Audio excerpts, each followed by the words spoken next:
Hello, all you movie fans, fanatics out there. It's your boy Ricky's Movies back again in the video, and today I am going over my top 20 movies of 2026 midway review. As we are at the end of July, close to the end of the year, I thought I would go over what I personally think are my top 20 movies of 2026 thus far. This list has changed over the past couple of days. I tried to make this video before, but I fucked up my list. So we're here again with a new top 20 list. This is after me watching The Odyssey from Christopher Nolan. I will have this video and The Odyssey review out today. I just haven't sat down and posted it yet. So kicking off number 20 is They Will Kill You. This movie was high action packed, bloody, gruesome, and the deaths were pretty insane. It follows a sister duo. That one sister gets indoctrinated into a hotel cult-like system where the sister has to hunt her down and find her while avoid being killed by the hotel staff that are trying to keep her sister in there because she's been so indoctrinated that she doesn't know who she is anymore. I gave this movie high regards this year when I watched it. I think I watched it on a binge day, or I just had a day off and wanted to watch it. I had a great time. I had a blast. It was funny. It was intense. It was all over the place, and by far one of my favorite movies of the year. I wanted it to be higher, but I think the 19 films ahead of it are better. And I will go over the plot of each movie, why I like the movie, and yeah. So I think I'm gonna do all 20 movies in this video instead of two parts. Usually I do 20 through 11 in the top 10, but I think I'm just gonna shoot the rock with you guys straight. Do all 20. Number 19 is Glen Powell's How to Make a Killing. How to Make a Killing stars Glen Powell as he is a young child who grows up and learns that he has a inheritance that he's not going to get because he's way down the line of the inheritance. So he has a plot scheme to kill everyone in front of him to get what he wants, which is the money of his inheritance, after his mother leaves him or dies. So he has an revenge plot. This has Glen Powell. Margaret Qualley is great. This has great kills, great suspense, great action sequences, and just a diabolical Glen Powell that I think everyone should go watch. How to Make a Killing is on HBO Max right now, so I will go recommend it. I think They Will Kill You is also on HBO Max now, so I recommend both movies. Number 18 is Trevor Jackson starring Michael biopic, the first biopic ever to crack $1 billion. As far as Trevor Jackson playing his uncle Michael Jackson and his brief come up from the Jackson 5 going into the early 90s, or 80s to early 90s as Michael Jackson. This could be a two-part series with part 2 announced, I think, coming out either 2028 or 2029, or maybe later in 2030. Which a lot of people are questioning what part 2 will entail, because if you don't know about Michael Jackson, he was accused of being a sexual predator to kids, which I think have been proven not true by Michael Jackson. So definitely intrigued if we're gonna get that in part 2, and how Trevor Jackson is going to return as Michael Jackson, or they're gonna get a different actor to play a older Michael Jackson, because Trevor Jackson is pretty young. He played kind of a young up and coming Michael Jackson after he left Jackson 5, and Colman Domingo crushed it as Michael Jackson's dad in this movie.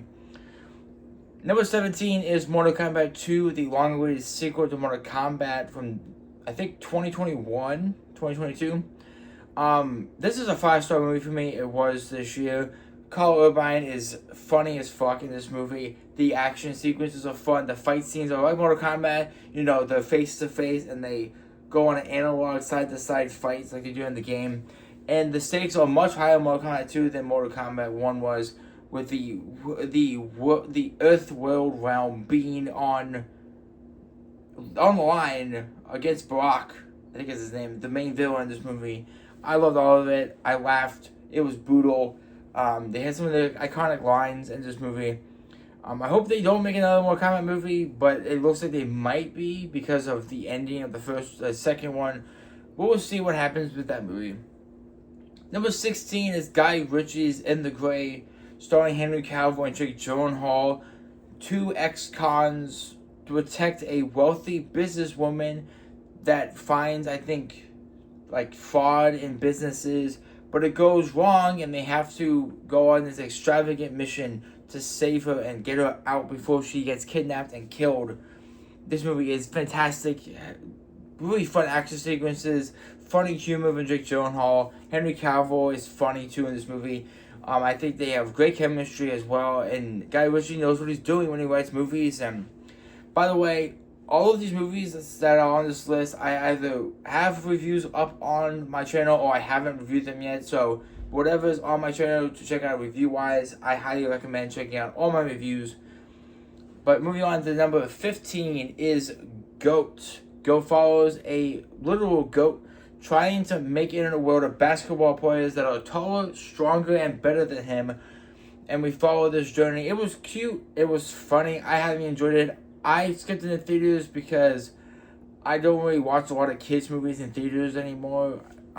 Just because I don't feel like it's necessary for me. I haven't even watched Hobbits yet from last year. So, definitely interested to see if we get more movies like this, but the cast is great. It's great set designs with the animation, and I really enjoyed it. Number 14 is Caden Parsons' Backroom, starring with Kane Pixels, the creator of the original web series for the Backrooms, creates a interdimensional backrooms of seamless and endless rooms and hallways. And this is great for him. This movie was scary. It was psychologically taxing. I loved it. I love the Backroom series. I knew what I was getting out of it. And just was announced today, actually, Kane Parsons is in talk with A24 to further his agreement with A24 with a Backroom sequel, maybe a TV show in the future.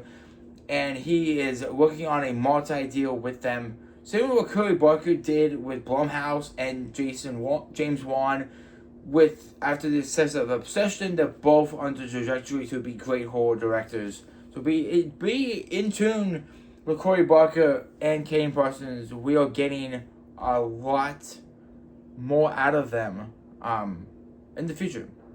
Number 13 is Masters of the Universe, the second live-action adaptation of the iconic 1980s TV show. The action units were high action-packed. The fight scenes were choreographed. I liked Idris Elba in this movie, and I liked everything about it. I get the nostalgia for it. It wasn't for me, though, because I am an early Gen Z born in 2001, so I didn't even know much about Masters of the Universe outside of He-Man and Skeletor, which I said in my review, Jared Leto as Skeletor was great. I didn't even know it was him because the costume's so well, you don't even see his face at all in this movie.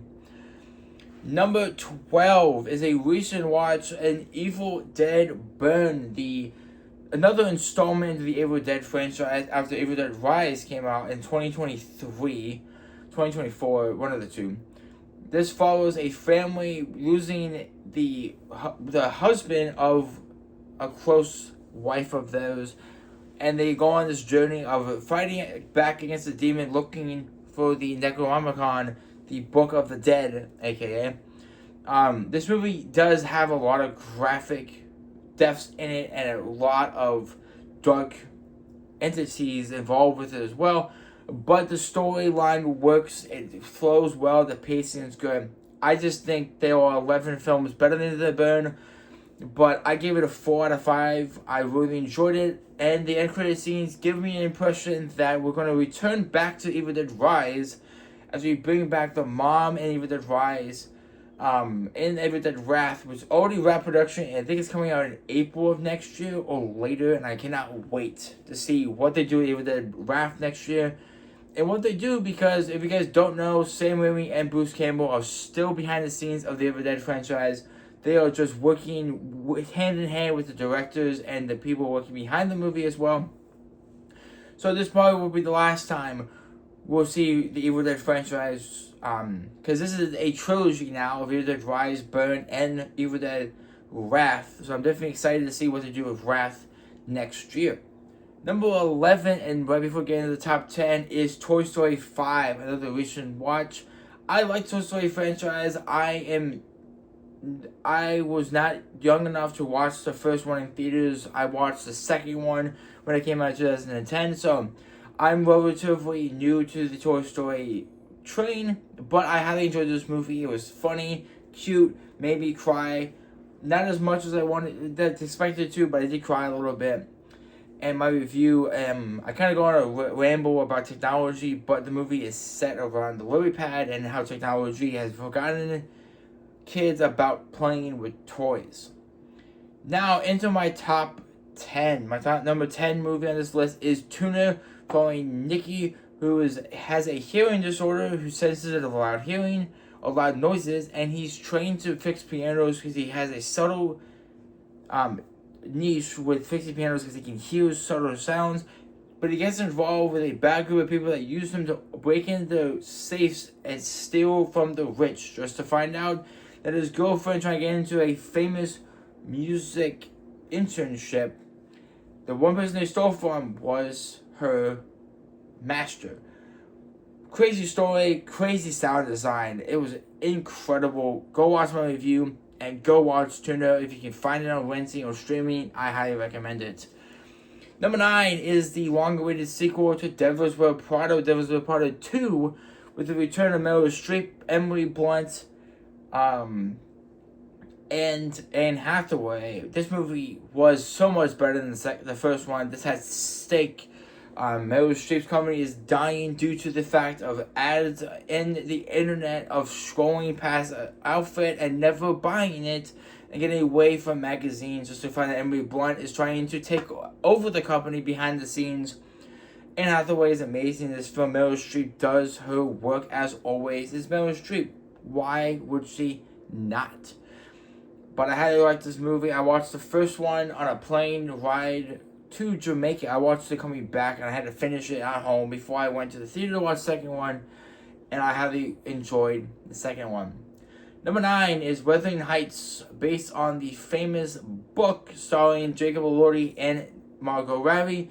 For Jacob Elordi's character, who's fallen in love with Margot Robbie's character, but Margot Robbie refuses to fall in love with him again, and they go on this back and forth journey of finding each other for love again. This was emotional.